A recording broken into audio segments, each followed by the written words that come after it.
Si tu fais partie des gens qui passent des heures à apprendre des méthodes de prompting comme Chain of Thought ou Few Shots, arrête-toi tout de suite, arrête ce massacre. Tu n'es pas un chercheur, tu n'as pas besoin d'apprendre ces méthodes de prompting ultra complexes qui ont un but certes dans la recherche, mais si tu es comme moi, monsieur tout le monde, qui a besoin d'avoir des résultats optimisés sur un sujet précis, tu n'as pas besoin de ces méthodes. Il y a un chemin beaucoup plus simple pour arriver au prompt parfait dont tu as besoin et on va voir ça ensemble tout de suite. En fait, tous les prompts que tu as à faire quotidiennement dans ton travail sont assez triviaux et tu n'as pas besoin d'un niveau de fou furieux. La solution est déjà sous tes yeux. La solution, ce sont juste les LLM que tu utilises tous les jours. Et oui, c'est ton LLM préféré, celui qui va connaître la meilleure manière de le prompter pour te sortir le meilleur résultat. La méthode qu'on va voir ensemble consiste simplement à initier une discussion avec ton LLM, à lui donner un sujet, un peu de contexte et à lui demander directement à lui de te donner le prompt parfait pour avoir le résultat que tu cherches. Tu vas juste demander à ton LLM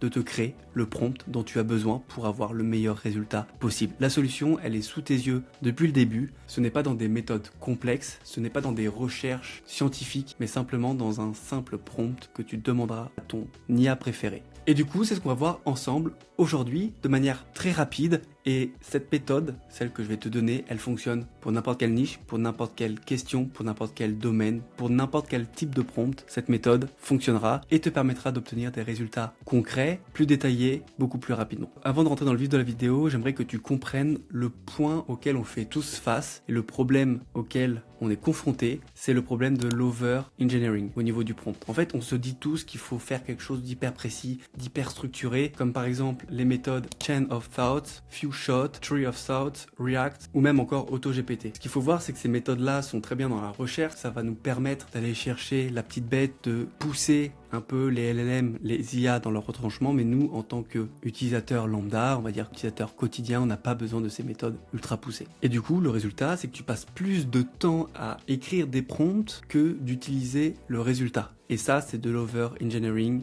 pur et dur. Et c'est ça qu'on va apprendre ensemble aujourd'hui à éviter. Alors que pendant ce temps, on oublie tous une vérité méga simple, c'est qu'il n'y a personne, ni quoi que ce soit sur cette planète de mieux placé que l'IA elle-même pour savoir ce dont elle a besoin pour te donner une réponse optimisée. Et c'est pile poil sur ce point-là qu'on va se concentrer et qu'on va voir comment jouer avec pour être capable de maintenant se concentrer sur le résultat qu'on attend via le prompt qu'on va envoyer et non plus sur la rédaction du prompt pour obtenir un résultat. Du coup, ce que je te propose, c'est qu'on passe tout de suite sur mon PC et qu'on fasse le test. Alors, ce que je veux que tu comprennes, c'est que sur l'art du prompting, il va nous falloir 3 étapes qui vont être relativement rapides. La première, forcément, il va falloir initier notre prompt. Donc, ce qui va se passer, c'est que on va, dans l'exemple que je donne ici, donner à notre LLM un sujet et une demande. On lui demande, par exemple, de nous rédiger du contenu sur un sujet précis. Ça pourrait être totalement autre chose. Sache que ça fonctionne pour absolument tous les domaines. Prenons l'exemple que je donne ici. On va venir le copier-coller et moi, je vais utiliser Claude et on va lui mettre comme sujet les agents IA. On est en plein dedans et j'ai envie de rédiger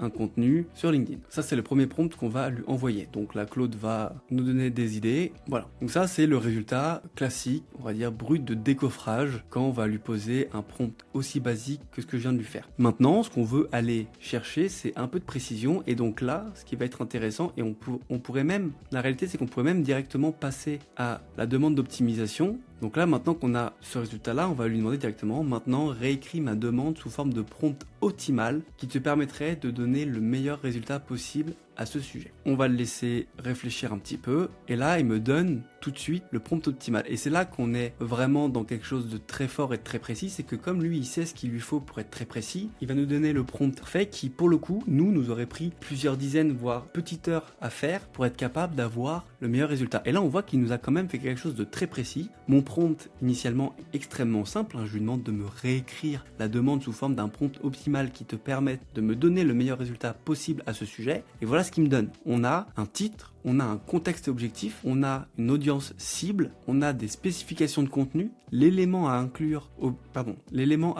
obligatoirement, le style et contrainte, angle souhaité, information contextuelle. On voit qu'il nous met même les endroits où il faut venir compléter, donc on va prendre l'exemple rapidement, hein. On va copier, on va coller et on va regarder la différence ensemble. Et c'est ça qui va être très intéressant. Donc dans audience cible, on a dirigeants, décideurs d'entreprise, donc les C-level, directeurs de métier. On a les professionnels de la tech et de l'innovation, les consultants et experts en transformation digitale, entrepreneurs et porteurs de projets IA, spécification de contenu post-LinkedIn natif, pas un article. Et là, pour le coup, je n'activerai pas la fonctionnalité Deep Research. Là, ça va être des infos qui va venir de son apprentissage. Si je veux que ça soit encore plus précis, j'aurais pu lui mettre dans ma requête typiquement, tout en sachant que je vais utiliser un LLM avec la fonctionnalité Deep Research. Et dans ce cas-là, il m'aurait donné un prompt parfait pour que l'IA me rédige un article, mais en s'étant basé avant sur des recherches via la fonctionnalité Deep Research. Donc c'est pour te montrer un petit peu les différentes dimensions que tu peux utiliser, et plus tu vas être précis dans ce prompt pour optimiser la création du prompt que toi tu vas utiliser in fine, plus tu auras de précision tout simplement dans ton résultat. Donc là il nous spécifie le contenu,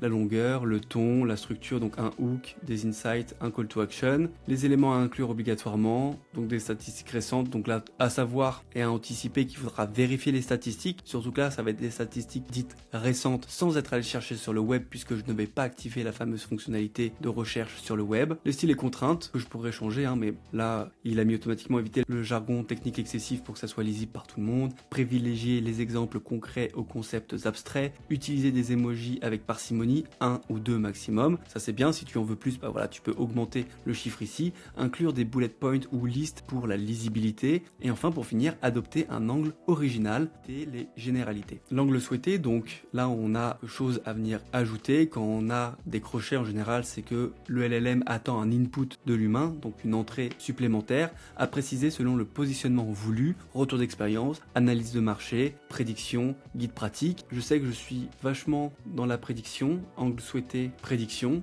Donc là, le mieux, ça serait de mettre une phrase complète, hein, mais je vais, pour des questions de rapidité, laisser comme ça. Et ensuite, information contextuelle, mon secteur d'activité, mon apprentissage avec les agents IA et le message clé à faire passer. Donc là, pour gagner un peu de temps, mon secteur d'activité, on va mettre je suis dans la tech, mon expérience avec les agents IA avancé, et message clé à faire passer, la puissance, le gain de activité par les agents IA. Voilà, donc ça c'est la troisième étape que je suis en train de faire, je te l'ai pas montré sur le document. La troisième, c'est simplement utiliser le prompt optimisé sur le LLM que tu utilises, donc ChatGPT, Claude avec un E, Perplexity, Mistral et j'en passe et des meilleurs. Donc là voilà, il m'a optimisé un prompt, j'ai fait quelques réglages, je lui envoie et on va pouvoir regarder et apprécier le résultat qu'il va me donner. Et voilà, bon, on voit qu'il y a quand même une amélioration claire et nette. Premier résultat, on a 2 titres, 4 bullet points, voilà un ton très PowerPoint école, avec ma convection et la question. Bon, il y avait quand même un call to action de facto, donc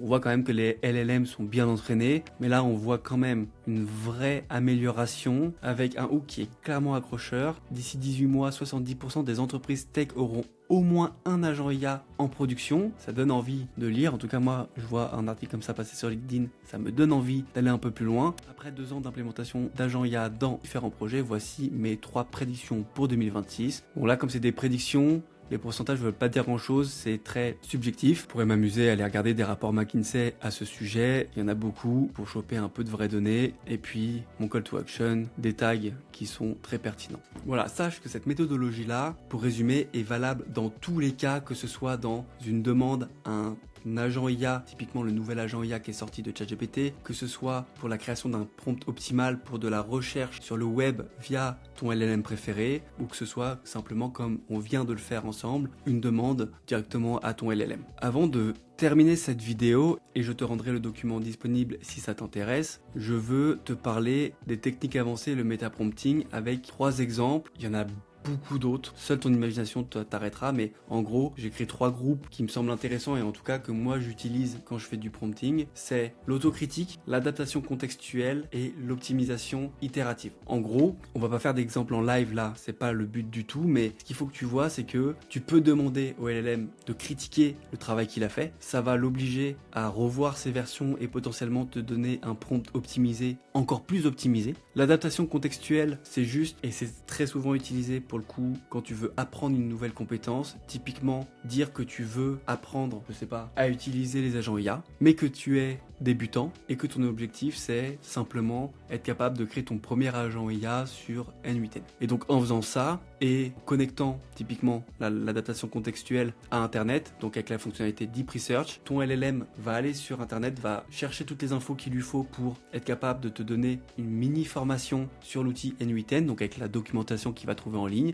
Il va prendre en compte le fait que tu lui as dit que tu étais débutant et il va te pondre une sorte de mini formation qui va te permettre de progresser sur N8N ou en tout cas de répondre à ta demande qui était initialement de créer ton premier agent IA. Et pour finir, l'optimisation itérative qui est pour moi le troisième groupe, qui est tout simplement une fois que tu obtiens ton prompt parfait, optimisé, tu vas lui demander de te créer des déclinaisons, des variantes. Alors ça peut être 1, 2, 3, 4, 10 variantes et ça va te permettre de comparer, de tester les différentes variantes et voir laquelle te correspond le mieux en fonction du besoin que tu as. Et là, l'exemple que je mets moi de mon côté, c'est de créer une variante pour la créativité, la précision ou la rapidité dans le cas où tu veux orienter le prompt sur ces 3 axes possibles. Tu pourrais en avoir beaucoup d'autres. Et voilà, on a terminé pour cette vidéo. J'aimerais quand même te rappeler 3 erreurs, 3 pièges dans lesquels on peut en général rapidement tomber et ça demande quand même un petit peu de temps. Je me suis noté le fait de ne pas tester. Il faut absolument que tu compares à ton prompt original. Voilà, dans le cas où tu veux avoir 3 variantes et que tu as un prompt original, compare les résultats pour voir lequel est le mieux adapté. Le deuxième point que je me suis noté, c'est de ne pas complexifier inutilement. Si le prompt basique fonctionne, pour ton cas, utilise-le. Va pas t'amuser à optimiser des choses qui n'ont pas besoin d'être optimisées quand le résultat te plaît. Et le troisième point que je me suis noté, c'est de ne pas oublier de contextualiser. Je l'oublie trop souvent moi aussi de mon côté pour être tout à fait honnête, mais c'est de toujours préciser le niveau que tu as dans le sujet sur lequel tu es en train de travailler et l'objectif que tu as avec ce travail de prompting. En faisant ça, ça va permettre au LLM de tout de suite bien régler cette difficulté et recherche de l'objectif pour te permettre de l'atteindre plus rapidement. Et c'est quand même le but, c'est d'augmenter sa productivité en utilisant ces outils LLM. Bon, j'espère que j'ai révolutionné ta manière de voir l'art du prompting, que tu y vois plus clair et que tu sais maintenant comment et les étapes qu'il va falloir que tu utilises pour toi aussi te mettre à utiliser la puissance des LLM. Puisque, voilà, encore une fois, il n'y a pas besoin de réinventer la roue ou d'avoir un niveau expert ou un niveau de chercheur. Tu as juste besoin de savoir demander correctement pour un sujet donné, pour un niveau donné, à ton LLM, le prompt le plus optimisé pour obtenir le résultat souhaité. Donc la méthode est simple, demande à ton IA d'optimiser le prompt dont tu as besoin. Pour résumer, tu as le prompt basique, puis une demande d'optimisation, puis l'utilisation du prompt amélioré. 3 étapes qui sont simples mais qui vont faire x10 sur tes résultats que tu obtiendras de tes LLM. Et le plus beau dans tout ça, c'est que ça fonctionne pour tous les domaines, pour toutes les demandes, pour tous les marchés, pour tous les projets, pour absolument tout. La logique est la même. Laisse travailler le LLM. Toujours, tu gagneras beaucoup plus de temps et surtout, ça va te permettre, toi, de te concentrer sur des points de ton projet ou de ce que tu dois accomplir qui ont une valeur ajoutée, qui nécessitent l'intervention humaine. Et n'oublie pas, tu peux utiliser ça pour absolument tout. On parle de la rédaction, de l'analyse, de l'apprentissage, du code, de la créativité. Cette méthode fonctionnera dans tous les cas. Et donc j'ai une petite mission pour toi. Aujourd'hui, pour ton prochain prompt, teste la méthode et j'attends en commentaire ton retour sur est-ce que ça t'a vraiment aidé, est-ce que ça t'a permis d'obtenir réellement quelque chose de plus optimisé. Moi je sais que de mon côté ça fonctionne très bien, mais voilà, je suis très curieux de savoir ce que toi tu en penses, comment ça fonctionne pour toi. Et pour finir, comme d'habitude, si jamais la vidéo t'a permis d'apprendre quelque chose, de débloquer un point et t'a semblé utile, n'hésite pas à t'abonner,